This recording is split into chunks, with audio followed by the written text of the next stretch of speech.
Hello बच्चों, मैं class 10th अम्ल और क्षार वाले पार्ट में भी चल रहा था।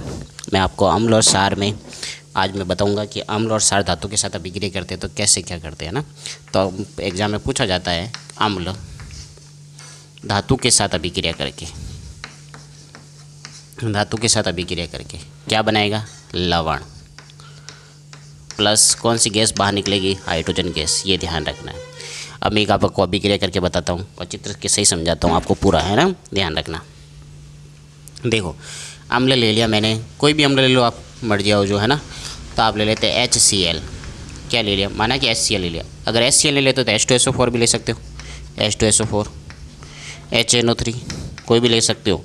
लेकिन आपकी किताब में H2SO4 का दे रखा है तो मैं इसके साथ अभिक्रिया करवा के बता देता हूँ आपको। देखो H2SO4 अम्ल हो गया प्लस धातु जिंक Zn, इसके साथ अभिक्रिया करेगा, क्या बनेगा, जिंक सल्फेट प्लस कौन सी गैस बाहर निकलेगी, हाइड्रोजन गैस बाहर निकलेगी।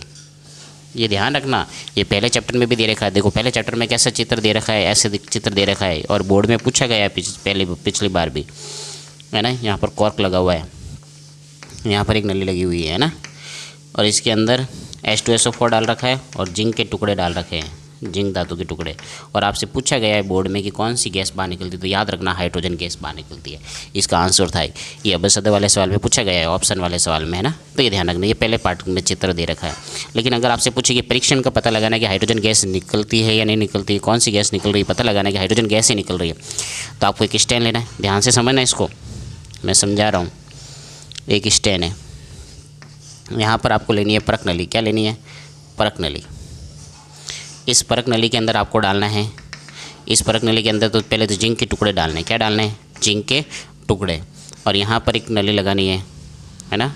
वो नली कहाँ जाएगी, सीधी साबुन के गोल में।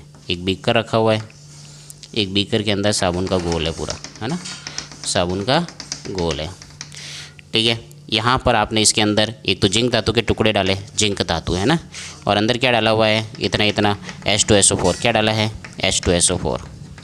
जैसी अभिक्रिया करेगी इसमें से जो हाइड्रोजन गैस निकलेगी साबुन के बुलबुले से बाहर आती हुई दिखेगी आपको। और यहाँ पर आप एक मोमबत्ती लेके आओ जलती हुई, जो जलती हुई मोमबत्ती के लेके आओ। जैसे ही मोमबत्ती लेके आओगे, हाइड्रोजन गैस जब इसके पास में पहुँचेगी तो ऊपर आवाज़ आएगी, फट फट की आवाज़। कैसी आवाज़ आएगी, फट फट की आवाज़, फट फट की आवाज़। ये चित्र बहुत इंपॉर्टेंट है 10th क्लास की दृष्टि से, तो ये ध्यान रखना है। ये आपको पता होना चाहिए कि धातु अम्ल के साथ अभिक्रिया करके कौन सी गैस निकलेंगे, हाइड्रोजन गैस, और बनता क्या है, लवण। ये याद रखना है, जिंक सल्फेट। ठीक है, थैंक यू, धन्यवाद।